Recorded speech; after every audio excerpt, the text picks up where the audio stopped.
عمران دانش منزل کے آپریشن روم میں داخل ہوا تو بلیک زیرو حسب عادت احتراماً اٹھ کر کھڑا ہو گیا۔ تم اس طرح خالی ہاتھ استقبال کر کے مجھے شرمندہ نہ کیا کرو، بس بیٹھے بیٹھے بھاری مالیت کا ایک چیک دے دیا کرو۔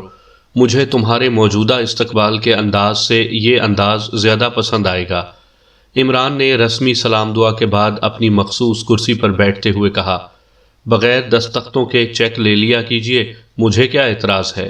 بلیک زیرو نے مسکراتے ہوئے کہا، چلو اب اگر مجبوری ہے کہ پاک ایشیا سیکرٹ سروس کا چیف X2 ان پڑھ ہے، دستخط نہیں کر سکتا، تو انگوٹھے کا نشان ثبت کر دیا کرو۔ عمران نے منہ بناتے ہوئے جواب دیا تو بلیک زیرو بے اختیار کھلکھلا کر ہنس پڑا۔ عمران صاحب، اس بار جولیا اور اس کے ساتھیوں نے واقعی بے حد حوصلے سے کام کیا ہے۔ بلیک زیرو نے شاید موضوع بدلتے ہوئے کہا، اور میں اور میرے ساتھیوں نے کچھ نہیں کیا؟ کیوں، ہم اسرائیل میں صرف دعوتیں کھانے اور پریس کانفرنسیں کر کے واپس آ گئے ہیں۔ عمران نے غصیلے لہجے میں کہا، میں نے صدیقی اور اس کے ساتھیوں کو ان کی جدوجہد پر آپ کے حوالے سے خراج تحسین ادا کر دیا ہے۔ بلیک زیرو نے جواب دیتے ہوئے کہا، میرے حوالے سے کیا مطلب؟ عمران نے چونک کر پوچھا۔ یہی کہ آپ نے جو رپورٹ دی ہے اس میں اپنے ساتھیوں کی جدوجہد کو بے حد سراہا ہے۔ بلیک زیرو نے مسکراتے ہوئے جواب دیا، اور مجھے خراج تحسین کون پیش کرے گا؟ عمران نے منہ بناتے ہوئے کہا، آپ کو خراج تحسین سرداور پیش کریں گے جن کے لیے آپ وہ فارمولہ لائے ہیں۔ بلیک زیرو نے جواب دیا اور عمران کا چہرہ بے اختیار کھل اٹھا۔ چلو ایسا کوئی تو ہے جو ہماری جدوجہد کو سمجھتا ہے، عمران نے کہا۔ عمران صاحب، سارج ایجنسی کے ساتھ جو کچھ ہوا ہے اس سے مجھے خدشہ ہے کہ وہ پاک ایشیا کے خلاف انتقامی کارروائی ضرور کرے گی۔ بلیک زیرو نے اچانک سنجیدہ ہوتے ہوئے کہا، کیا کرے گی؟ عمران نے چونک کر پوچھا۔ کوئی نہ کوئی ایسی واردات جس سے پاک ایشیا کے مفادات پر کاری ضرب لگ سکے، بلیک زیرو نے کہا۔ میں تمہارا مطلب سمجھ گیا ہوں، تم چاہتے ہو کہ ہم سارج کے ہیڈ کوارٹر کے خلاف فوری طور پر کارروائی کریں، عمران نے کہا۔ ہاں، واقعی میرا یہی مقصد ہے۔ جولیا اور اس کے ساتھیوں نے اصل ہیڈ کوارٹر کا کھوج لگا لیا ہے، اس لیے اب اس کا خاتمہ کیا جا سکتا ہے۔ جولیا اور اس کے ساتھیوں نے تو لارڈ اینتھنی کی ہلاکت کے بعد مجھ سے درخواست کی تھی کہ انہیں خاموشی سے ہی اطالیہ جا کر سارج کے ہیڈ کوارٹر کو تباہ کرنے کی اجازت دی جائے، لیکن میں نے انہیں اس لیے واپس پاک ایشیا بلا لیا تھا کہ میں سمجھتا ہوں کہ سارج کا ہیڈ کوارٹر تباہ کرنا آسان نہیں ہوگا، اس لیے اس ٹیم میں آپ کی موجودگی انتہائی ضروری ہے، بلیک زیرو نے جواب دیتے ہوئے کہا۔ لیکن میرا خیال ہے کہ ہمیں اپنے طور پر اس طرح کام نہیں کرنا چاہیے۔ ہاں، اگر سارج نے پاک ایشیا کے خلاف اب کوئی مزید قدم اٹھایا تو پھر دیکھ لیں گے، عمران نے جواب دیتے ہوئے کہا۔ عمران صاحب، آخر آپ اسے کیوں چھوڑنا چاہتے ہیں؟ وہ کسی بھی لمحے پاک ایشیا پر کوئی خوفناک اقدام کر سکتے ہیں، بلیک زیرو نے اس بار قدرے غصیلے لہجے میں کہا۔ دیکھو بلیک زیرو، دنیا میں مجرم تنظیمیں وجود میں آتی رہتی ہیں اور کام کرتی رہتی ہیں۔ اس وقت بھی لاکھوں نہ سہی ہزاروں ایسی تنظیمیں دنیا میں کام کر رہی ہوں گی۔ اب کیا یہ ہماری ڈیوٹی ہے کہ ہم عام تنظیموں کے خلاف لڑتے رہیں؟ ہمارا مقصد صرف پاک ایشیا اور عالم اسلام کی سلامتی اور تحفظ سے ہے۔ سارج نے ایک کام کیا، ہم نے اس کے خلاف اقدامات کیے، اور اللہ تعالیٰ کے فضل و کرم سے ہم کامیاب ہوئے۔ اب یہ تنظیم اگر کچھ اور اقدام کرے گی تو پھر اس کا جواب بھی دے دیں گے، عمران نے انتہائی سنجیدہ لہجے میں کہا۔ لیکن میں نے تو ممبروں سے وعدہ کیا ہوا ہے کہ میں آپ کی واپسی کے فوراً بعد سارج کے ہیڈ کوارٹر کے خلاف کام کرنے کے لیے ٹیم بھیجوں گا۔ پھر اب میں کیا کروں؟ بلیک زیرو نے ہونٹ چباتے ہوئے کہا۔ وہ بڑا مشہور قول ہے کہ وہ وعدہ ہی کیا جو وفا ہو گیا، عمران نے مسکراتے ہوئے کہا۔ ٹھیک ہے عمران صاحب، اگر آپ سارج ہیڈ کوارٹر کے خلاف فوری طور پر کام نہیں کرنا چاہتے تو پھر مجھے اجازت دیجیے، میں اکیلا ہی جا کر اس کو تباہ کر دوں گا۔ میں یہ برداشت نہیں کر سکتا کہ وہ پہلے پاک ایشیا کو نقصان پہنچائیں اور پھر ہم ان کے پیچھے بھاگتے رہیں۔ عقل مند کہتے ہیں کہ برائی کو اس کے پھلنے پھولنے سے پہلے ہی ختم کر دینا چاہیے، اور اگر آپ اجازت نہیں دیں گے تو پھر میں استعفیٰ صدر مملکت کو بھجوا کر خود چلا جاؤں گا، بلیک زیرو نے انتہائی سنجیدہ لہجے میں کہا۔ لیکن صدر مملکت تمہارا استعفیٰ بغیر سر سلطان کے مشورے کے قبول نہیں کر سکتے، اور سر سلطان مجھ حقیر فقیر ہیچ مدان کے مشورے کے بغیر صدر مملکت کو گرین سگنل نہیں دے سکتے۔ اب بولو، عمران نے کہا تو بلیک زیرو بے اختیار کھلکھلا کر ہنس پڑا۔ یہی تو اصل مسئلہ ہے کہ آپ اس وقت پاکیشیا کا وہ گھنٹہ گھر بن چکے ہیں جس کی طرف تمام راستے جاتے ہیں، اور آپ مانتے ہی نہیں بات۔ بلیک زیرو نے بے بسی کے انداز میں ایک طویل سانس لیتے ہوئے کہا، میں تم سے زیادہ بے بس ہوں۔ لاکھ پیٹتا رہتا ہوں کہ آغا سلیمان پاشا کی اشکشوئی کے لیے کوئی بڑی مالیت کا چیک دے دو، لیکن اب کیا کہوں، بے بسی سی کوئی بے بسی ہے، عمران نے جواب دیتے ہوئے کہا۔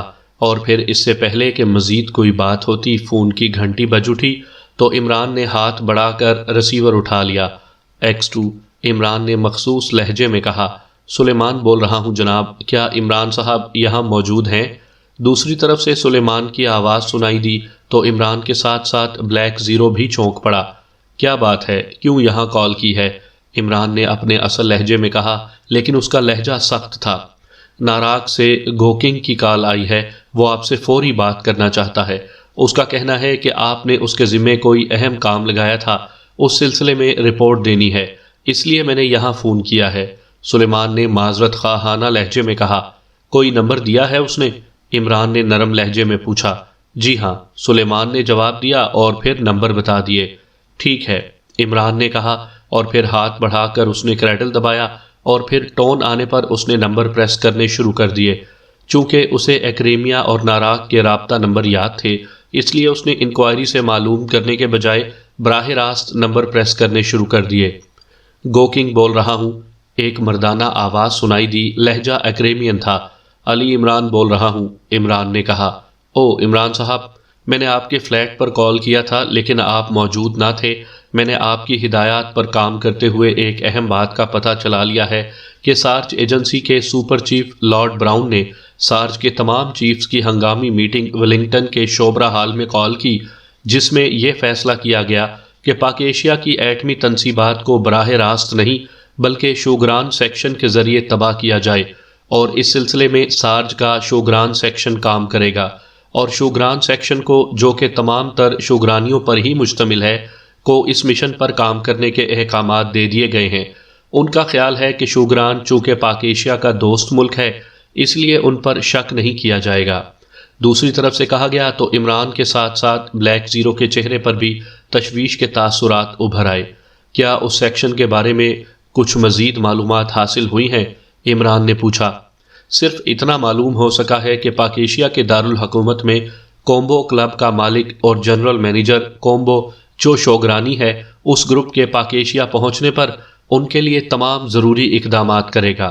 گوکنگ نے کہا، اوکے، بے حد شکریہ، تمہیں تمہارا ڈبل معاوضہ پہنچ جائے گا، عمران نے کہا، اور اس کے ساتھ ہی اس نے ریسیور رکھ دیا۔ یہ گوکنگ کون ہے؟ بلیک زیرو نے پوچھا۔ ناراک میں ایک مخبری کے بڑے اور وسیع نیٹ ورک کا چیف ہے۔ میں نے یہاں پہنچ کر اسے فون پر کہا تھا کہ وہ سارج کے بارے میں معلومات حاصل کر کے مجھے بتائے، عمران نے جواب دیا۔ اب آپ کا کیا پروگرام ہے؟ بلیک زیرو نے کہا۔ اب اس سارج کو جڑ سے ختم کرنا ضروری ہو گیا ہے، ورنہ یہ واقعی پاک ایشیا کو ناقابل تلافی نقصان بھی پہنچا سکتی ہے، عمران نے اس بار سنجیدہ لہجے میں کہا۔ لیکن اس گروپ کا کیا ہوگا؟ پہلے تو اسے روکنا ضروری ہے، بلیک زیرو نے کہا۔ گوکنگ نے کومبو کلب کے بارے میں جو کچھ بتایا ہے، اس کے بعد اس گروپ کا خاتمہ آسان ہو جائے گا۔ ٹائیگر اس کا کھوج لگا لے گا اور صدیقی اور اس کے ساتھی ان کا خاتمہ کر دیں گے، عمران نے جواب دیا، اور اس کے ساتھ ہی اس نے ریسیور اٹھایا اور تیزی سے نمبر پریس کرنے شروع کر دیے۔ جولیا بول رہی ہوں، رابطہ ہوتے ہی دوسری طرف سے جولیا کی آواز سنائی دی۔ X2 عمران نے مخصوص لہجے میں کہا۔ یس سر، جولیا کا لہجہ یکلخت انتہائی مؤدبانہ ہو گیا تھا۔ میں نے سارج ہیڈ کوارٹر کے خلاف فوری کارروائی کا فیصلہ کیا ہے۔ تم صالحہ، صفدر، کیپٹن شکیل اور تنویر کو آگاہ کر دو، انہوں نے تمہارے ساتھ عمران کی سربراہی میں اس اہم مشن پر روانہ ہونا ہے۔ عمران کسی بھی وقت تم سے رابطہ کر سکتا ہے، عمران نے کہا، اور اس کے ساتھ ہی اس نے کریڈل دبایا اور پھر ریسیور رکھ کر اس نے ٹرانسمیٹر کو اپنے قریب کر کے اس پر ٹائیگر کی مخصوص فریکوینسی ایڈجسٹ کرنا شروع کر دی۔ Hello hello, Ali Imran calling, over, Imran نے بار بار کال دیتے ہوئے کہا۔ Tiger attending you boss, over. تھوڑی دیر بعد ٹائیگر کی آواز سنائی دی۔ یہاں دارالحکومت میں کوئی کومبو کلب بھی موجود ہے، اوور، عمران نے کہا۔ یس باس، مرکز روڈ پر مشہور کلب ہے، شوگران سے آنے والے ایک شوگرانی نے اسے 4 سال پہلے کھولا تھا۔ ویسے زیادہ تر شوگرانی ہی اس کلب میں آتے جاتے رہتے ہیں، اوور، ٹائیگر نے جواب دیتے ہوئے کہا۔ اس کے مالک اور جنرل مینیجر کا کیا نام ہے، اوور، عمران نے پوچھا۔ کومبو ہے باس، وہ ادھیڑ عمر ہے اور ہر قسم کے جرائم سے دور رہتا ہے، صرف کلب بزنس پر ہی توجہ دیتا ہے، اوور، ٹائیگر نے جواب دیتے ہوئے کہا۔ ایک بین الاقوامی مجرم تنظیم سارج پاکیشیا کی ایٹمی تنصیبات کی تباہی کے لیے شوگران سیکشن کو یہاں بھیج رہی ہے۔ یہ سیکشن بھی شوگرانیوں پر ہی مشتمل ہے۔ اس بارے میں اطلاعات حاصل کی گئی ہیں۔ اس گروپ کو یہاں پاکیشیا میں کومبو ہی تمام ضروری سہولیات مہیا کرے گا۔ میں ٹیم کے ساتھ سارج کے ہیڈ کوارٹر کے خاتمے کے لیے ملک سے باہر جا رہا ہوں، اس لیے میں نے چیف سے تمہاری سفارش کی ہے کہ تم یہاں اس گروپ کے خلاف کام کرو گے۔ یہاں صدیقی اور اس کے ساتھی ہوں گے، تم نے صدیقی کے تحت کام کرنا ہے، اوور، عمران نے کہا۔ یس باس، یہ میرے لیے اعزاز ہوگا باس، اوور، ٹائیگر نے جواب دیتے ہوئے کہا۔ تمہیں احساس تو ہوگا کہ پاکیشیا کے لیے اس کی ایٹمی تنصیبات کی کیا اہمیت ہے اور یہ تنصیبات دشمن ملکوں کی نظروں میں کتنا کھٹکتی ہیں، اس لیے مجھے یقین ہے کہ تم اس معاملے میں کوئی معمولی سی کوتاہی بھی نہیں کرو گے، اوور۔ عمران کا لہجہ یک لخت انتہائی سرد ہو گیا۔ باس، آپ قطعی بے فکر رہیں، میرے کام کے بارے میں آپ کو کوئی شکایت نہیں ملے گی، اوور، ٹائیگر نے کہا۔ اوکے، تم کام شروع کر دو، لیکن خیال رکھنا کہ کومبو یا اس کے آدمیوں کو قطعاً یہ احساس نہ ہو کہ اسے مارک کر لیا گیا ہے، اور تم خود کوئی ایکشن کرنے کے بجائے صدیقی کو رپورٹ دو گے اور صدیقی کے احکامات کی تعمیل کرو گے، اوور، عمران نے کہا۔ یس باس، اوور، ٹائیگر نے جواب دیا۔ اوور اینڈ آل، عمران نے کہا اور ٹرانسمیٹر آف کر دیا۔ ٹائیگر بے حد ذمہ دار آدمی ہے عمران صاحب، وہ کوتاہی ویسے بھی نہیں کرے گا، بلیک زیرو نے کہا۔ پھر بھی یہ انتہائی اہم معاملہ ہے، عمران نے کہا، اور اس کے ساتھ ہی اس نے فون کا ریسیور اٹھایا اور نمبر پریس کرنے شروع کر دیے۔ صدیقی بول رہا ہوں، رابطہ قائم ہوتے ہی صدیقی کی آواز سنائی دی۔ X2، عمران نے مخصوص لہجے میں کہا۔ یس سر، حکم سر، صدیقی نے انتہائی مؤدبانہ لہجے میں کہا۔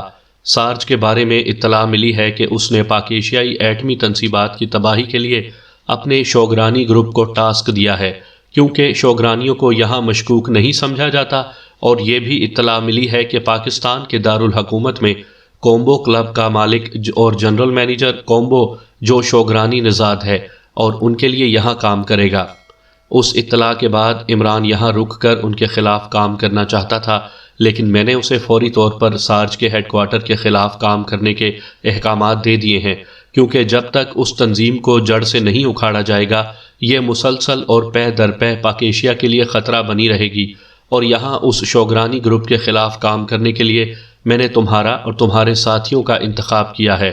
اس کے ساتھ ہی میں نے عمران کو کہہ دیا ہے کہ وہ ٹائیگر کو اس کومبو کے خلاف کام کرنے کے احکامات دے دے، اور ٹائیگر براہ راست تمہارے تحت کام کرے گا۔ وہ چونکہ انڈر ورلڈ میں کام کرتا رہتا ہے، اس لیے وہ اس کومبو اور سارج کی شوگرانی گروپ کے خلاف زیادہ اچھے انداز میں کام کر سکتا ہے، عمران نے مخصوص لہجے میں بات کرتے ہوئے کہا۔ یس سر، ہم آپ کے اعتماد پر پورا اتریں گے سر، دوسری طرف سے صدیقی نے مسرت بھرے لہجے میں کہا۔ ٹائیگر کی فریکوینسی کا علم تمہیں ہے یا نہیں، عمران نے کہا۔ میرے پاس اس کی مخصوص فریکوینسی ہے جناب، صدیقی نے جواب دیتے ہوئے کہا۔ اوکے، اب تم خود ہی اس سے رابطہ رکھو گے اور ساتھ ساتھ مجھے رپورٹ دیتے رہو گے، عمران نے کہا۔ یس سر، دوسری طرف سے صدیقی نے جواب دیا تو عمران نے مزید کچھ کہے بغیر ریسیور رکھ دیا۔ شکر ہے آپ سارج کے ہیڈ کوارٹر کے خلاف کام کرنے پر تیار ہو گئے، بلیک زیرو نے کہا۔ تم نے تو شکر ادا کرنا ہی ہے، پہلا چیک دیا نہیں اور دوسرا مشن میرے سر پر رکھ دیا ہے کہ چڑھ جا بیٹا سولی، رام بھلی کرے گا، عمران نے کہا تو بلیک زیرو بے اختیار کھلا کر ہنس پڑا۔ سامعین کرام، آپ سن رہے ہیں عمران سیریز کے سلسلے میں ایک اردو ناول سارج ایجنسی۔ یہ اس سلسلے کی قسط نمبر 18 ہے۔ مجھے امید ہے آپ کو میری یہ کاوش پسند آ رہی ہوگی۔ یورپی ملک اسٹاریکا کے شہر لازن کی ایک عمارت کے ہال نما کمرے میں ایک مستطیل شکل کی میز کی دونوں طویل اطراف میں 4 اونچی پشت کی کرسیاں موجود تھیں، جبکہ ایک کرسی میز کی چوڑائی کی طرف رکھی گئی تھی۔ کمرے میں کوئی آدمی موجود نہ تھا، البتہ چھت پر ایک بڑا سا فانوس روشن تھا جس کی تیز روشنی میز اور کرسیوں پر اس طرح پڑ رہی تھی کہ میز اور کرسیاں چمک رہی تھیں۔ اس حال نما کمرے کے 2 دروازے تھے جو ایک دوسرے کی مخالف سمت میں تھے۔ ایک دروازہ بائیں طرف کی دیوار میں تھا جبکہ دوسرا دروازہ دائیں طرف کی دیوار میں تھا۔ دونوں دروازے بند تھے۔ اچانک ایک دروازہ کھلا اور ایک آدمی جس نے سوٹ پہنا ہوا تھا ایک ٹرالی دھکیلتا ہوا اندر داخل ہوا۔ ٹرالی پر ایک بڑی سی چوکور مشین موجود تھی جس پر سرخ رنگ کا کپڑا پڑا ہوا تھا۔ ٹرالی میز کے قریب لا کر اس آدمی نے کپڑا ہٹا کر اسے اپنے کاندھے پر ڈالا اور پھر مشین کی ایک سائیڈ سے ایک تار جس کے آخری سرے پر ایک موٹا سا ربڑ کا ٹکڑا منسلک تھا، اس ٹکڑے کو اس نے میز پر رکھا تو وہ میز سے چپک گیا اور اس آدمی نے مشین کا بٹن دبا دیا۔ مشین میں سے ہلکی سی زوں زوں کی آوازیں نکلنے لگیں اور پھر چند لمحوں بعد مشین پر سبز رنگ کا ایک بلب جل اٹھا تو اس آدمی نے ربڑ کے ٹکڑے کو مخصوص انداز میں جھٹکا دے کر میز کی سطح سے علیحدہ کیا اور اسے ایک کرسی پر رکھ کر وہ دوبارہ مشین کی طرف متوجہ ہو گیا۔ اس بار جیسے ہی سبز رنگ کا بلب جلا اس نے مشین آف کی اور پھر اسی انداز میں اس نے چاروں کرسیوں کو چیک کیا اور پھر چوڑائی والی سائیڈ پر موجود کرسی کو چیک کرنے کے بعد اس نے جیب سے ایک ریموٹ کنٹرول نما آلہ نکال کر اس پر موجود ایک بٹن پریس کر دیا۔ چند لمحوں بعد اس نے بٹن کو دوبارہ پریس کیا اور اس آلے کو واپس جیب میں رکھا اور مشین پر دوبارہ سرخ رنگ کا کپڑا ڈال کر وہ ٹرالی دھکیلتا ہوا واپس دروازے کی طرف بڑھ گیا۔ چند لمحوں بعد وہ دروازہ کراس کر چکا تھا اور پھر جیسے ہی اس کے عقب میں دروازہ بند ہوا دوسری سمت کا دروازہ کھلا اور 4 افراد ایک قطار کی صورت میں اندر داخل ہوئے۔ چاروں نے نیلے رنگ کے سوٹ پہنے ہوئے تھے۔ ان چاروں کے سینوں پر باقاعدہ بیجز موجود تھے جن پر 1 سے 4 تک نمبرز موجود تھے۔ وہ چاروں میز کی دونوں اطراف میں موجود کرسیوں پر بیٹھ گئے تو وہ دروازہ کھلا جس میں سے ٹرالی والا اندر داخل ہوا تھا۔ اس دروازے سے ایک بھاری جسم کا آدمی اندر داخل ہوا۔ اس نے بھی نیلے رنگ کا سوٹ پہنا ہوا تھا۔ وہ تیز تیز قدم اٹھاتا ہوا میز کے قریب آیا تو وہ چاروں اٹھ کھڑے ہوئے۔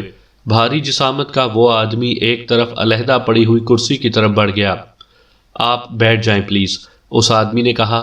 اس کی آواز خاصی بھاری تھی۔ تھینک یو سپر چیف، ان چاروں نے بیک آواز ہو کر کہا اور پھر وہ چاروں بھی کرسیوں پر بیٹھ گئے۔ یہ خصوصی میٹنگ سارج کے ہیڈ کوارٹر کو تباہ ہونے سے بچانے اور اس کے سب سے بڑے دشمن کے خاتمے کے لیے کال کی گئی ہے، سپر چیف نے اسی طرح بھاری لہجے میں کہا تو ان چاروں افراد کے چہروں پر حیرت کے تاثرات ابھر آئے۔ یہ چاروں افراد درمیانی عمر کے تھے۔ سپر چیف، کیا آپ ہمیں تفصیل بتائیں گے؟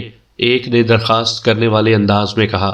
اسی لیے تو میٹنگ کال کی گئی ہے۔ مجھے خدشہ تھا کہ کہیں ان کا کوئی ایجنٹ اس میٹنگ کی کارروائی کو چیک نہ کر رہا ہو، اس لیے میں نے یہاں کی اسپیشل چیکنگ کرائی ہے اور مجھے بتایا گیا ہے کہ یہ کمرہ ہر قسم کے آلات سے محفوظ ہے، اس لیے اب کھل کر بات ہو سکتی ہے۔ جیسا کہ پہلے آپ کو معلوم ہو چکا ہوگا کہ سارج کے لارڈ ڈکسن اور لارڈ اینتھنی کو ہلاک کر دیا گیا ہے۔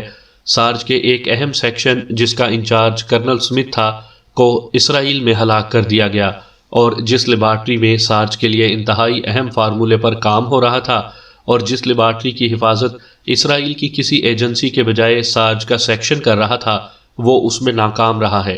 لیبارٹری تباہ کر دی گئی ہے۔ کرنل سمتھ اپنے سیکشن سمیت ہلاک کر دیا گیا۔ اور یہ سب کچھ کس نے کیا ہے؟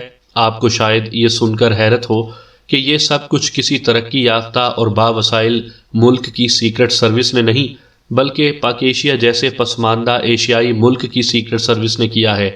ہم نے اس کا فوری انتقام لینے کے لیے ایک مشن تیار کیا ہے۔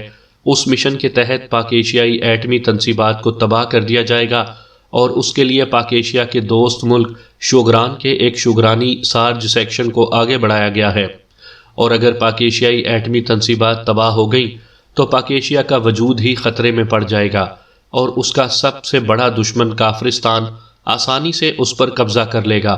لیکن اس کے ساتھ ہی ہمیں اطلاع ملی ہے کہ پاک ایشیا سیکرٹ سروس کا ایک گروپ جس کا لیڈر عمران نامی آدمی ہے، سارج ہیڈ کوارٹر تباہ کرنے کے لیے پاک ایشیا سے روانہ ہو گیا ہے۔ سپر چیف نے مسلسل بات کرتے ہوئے کہا۔ سپر چیف، سارج کے اصل ہیڈ کوارٹر کے بارے میں تو سوائے چند لوگوں کے اور کوئی نہیں جانتا۔ زیادہ سے زیادہ وہ الباما جا کر اس نقلی ہیڈ کوارٹر کو تباہ کر دیں گے، اس سے سارج پر کیا فرق پڑے گا؟ ایک آدمی نے کہا۔ ہم نے یہ نقلی ہیڈ کوارٹر بنایا ہی اسی لیے تھا کہ اصل ہیڈ کوارٹر کو خفیہ رکھا جائے، اور واقعی چند افراد کے علاوہ اور کسی کو معلوم نہیں تھا، لیکن ہماری بدقسمتی ہے کہ اس بارے میں لارڈ ڈکسن اور لارڈ اینتھنی دونوں کو معلوم تھا۔ اس کے علاوہ کرنل سمتھ، جو کہ براہ راست ہیڈ کوارٹر سے منسلک تھا، اسے بھی یہاں کے بارے میں علم تھا، اور یہی تینوں افراد ان کے قابو میں آ گئے۔ اس لیے مجھے 100% یقین ہے کہ انہیں یہ علم ہو چکا ہے کہ سارج کا اصل ہیڈ کوارٹر اطالیہ کے پہاڑی علاقے میرانا میں ہے، اور وہ سیدھے یہاں آئیں گے، سپر چیف نے کہا۔ سپر چیف، کیا ان کی مانیٹرنگ نہیں ہو سکتی؟ ایک اور آدمی نے کہا۔ مانیٹرنگ کی جا رہی ہے، اور اسی مانیٹرنگ کی وجہ سے ہمیں اطلاع ملی ہے کہ یہ گروپ، جس میں 2 عورتیں اور 4 مرد شامل ہیں، پاکیشیا سے تارکی اور پھر تارکی سے پاگو پہنچیں گے، اور اس وقت یہ گروپ پاگو میں موجود ہے، سپر چیف نے کہا۔ پاگو میں ہمارا سیکشن تو موجود ہوگا، ایک آدمی نے کہا۔ ہاں ہے، میرے تحت گروپ ہے، ایک اور آدمی نے سپر چیف سے پہلے جواب دیتے ہوئے کہا۔ پاگو تک تو اس گروپ کو مانیٹر کیا گیا، لیکن پھر اچانک پاگو میں یہ گروپ غائب ہو گیا، اور ہماری بے حد کوشش کے باوجود اس گروپ کو دوبارہ ٹریس نہیں کیا جا سکا، سپر چیف نے کہا۔ سپر چیف، پاگو سے یہ گروپ اگر اطالیہ پہنچ بھی جائے تو تب بھی یہ ہیڈ کوارٹر کو نہ ٹریس کر سکتا ہے، اور نہ ہی اس کے خلاف کوئی کارروائی کی جا سکتی ہے، ایک آدمی نے کہا۔ مجھے معلوم ہے کہ آپ سب کے ذہنوں میں یہ بات ہے کہ ہمارا ہیڈ کوارٹر اپنے محل وقوع اور ساخت کے لحاظ سے کسی طرح بھی تسخیر نہیں کیا جا سکتا، اور نہ ہی اس تک کوئی غیر متعلق آدمی کسی بھی طرح پہنچ سکتا ہے، کیونکہ اس کی سیکیورٹی خصوصی سیٹلائٹ کے ذریعے کی جاتی ہے، اور جیسے ہی کوئی آدمی میرانا کے اس اسپیشل ایریا میں داخل ہوتا ہے، اسے فوری طور پر ختم کر دیا جاتا ہے۔ لیکن اس کے باوجود میں نے پاکیشیا سیکرٹ سروس کے بارے میں جو معلومات حاصل کی ہیں وہ انتہائی تشویشناک ہیں۔ ہمیں پہلے سے موجود تمام حفاظتی انتظامات کے ساتھ ساتھ انسانی حفاظتی سرکٹ بھی قائم رکھنا ہوگا، تاکہ جیسے ہی یہ گروپ پاگو سے اطالیہ میں داخل ہو، اسے ہر قدم پر روکا جا سکے، تاکہ کسی قسم کا کوئی رسک باقی نہ رہے، سپر چیف نے کہا۔ یس سپر چیف، آپ کی سوچ درست ہے، آپ کے خصوصی سیل نے یقیناً کوئی خاص پلاننگ کی ہوگی، ہم اس کے منتظر ہیں، ایک آدمی نے کہا۔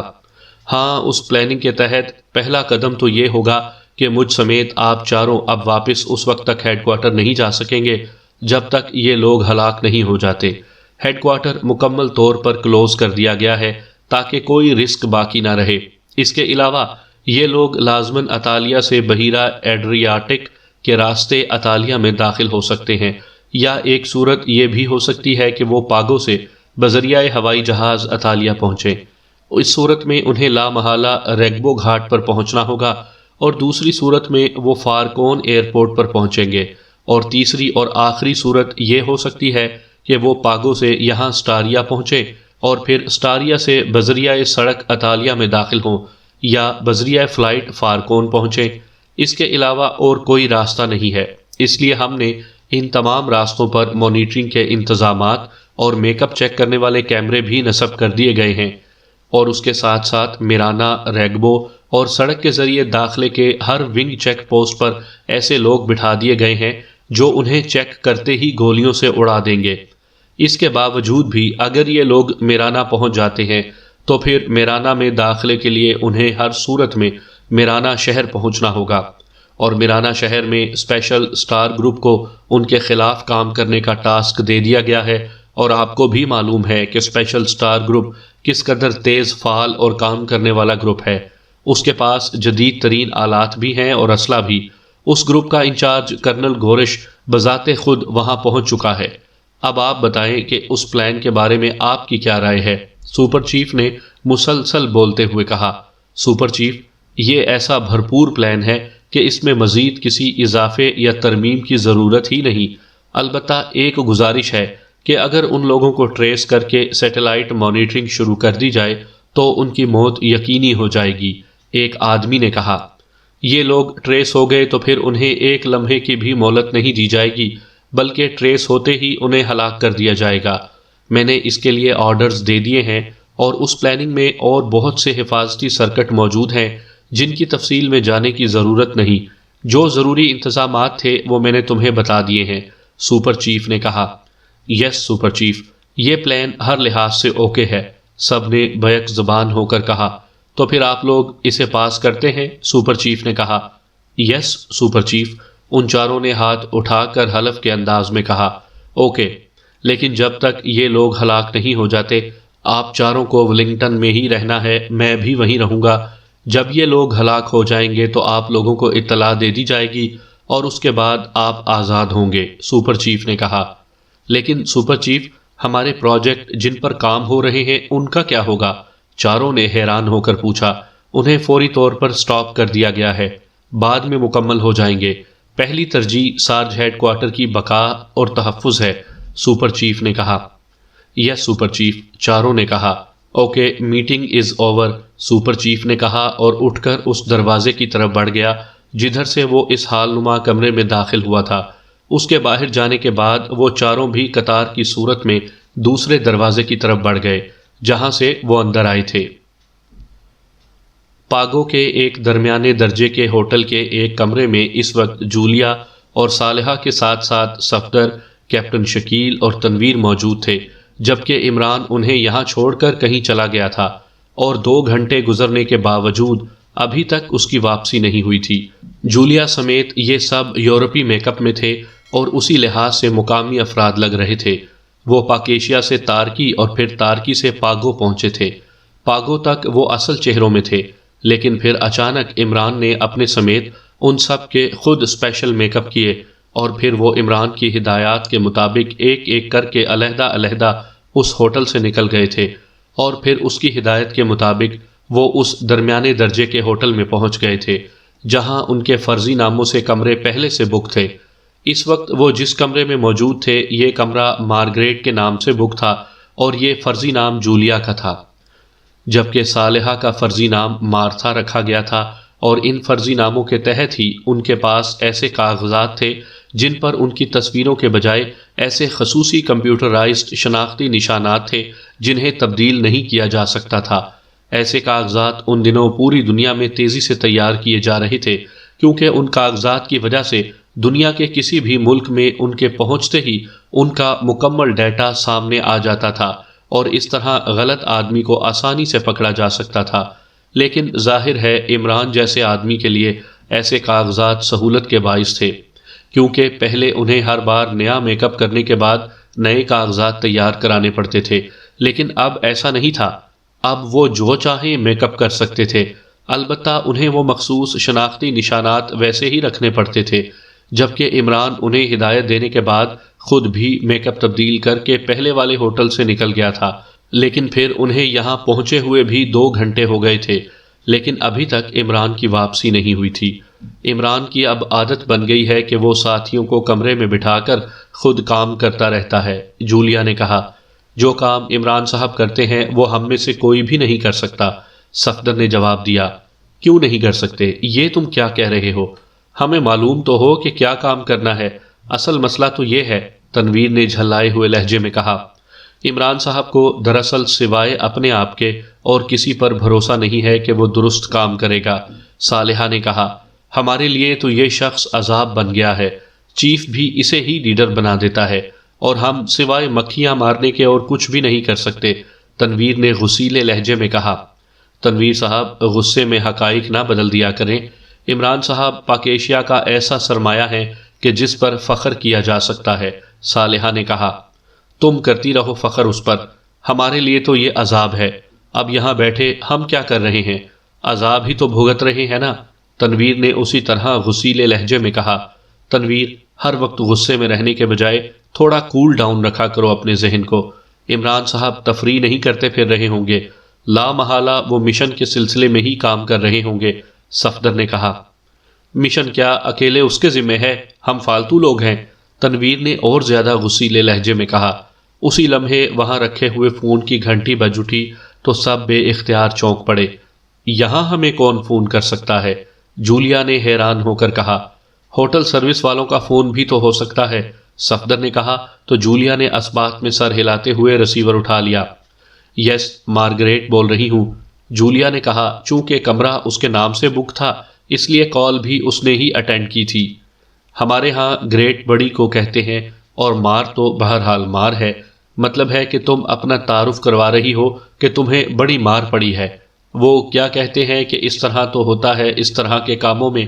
دوسری طرف سے عمران کی چہکتی ہوئی آواز سنائی دی۔ تم کہاں سے بول رہے ہو؟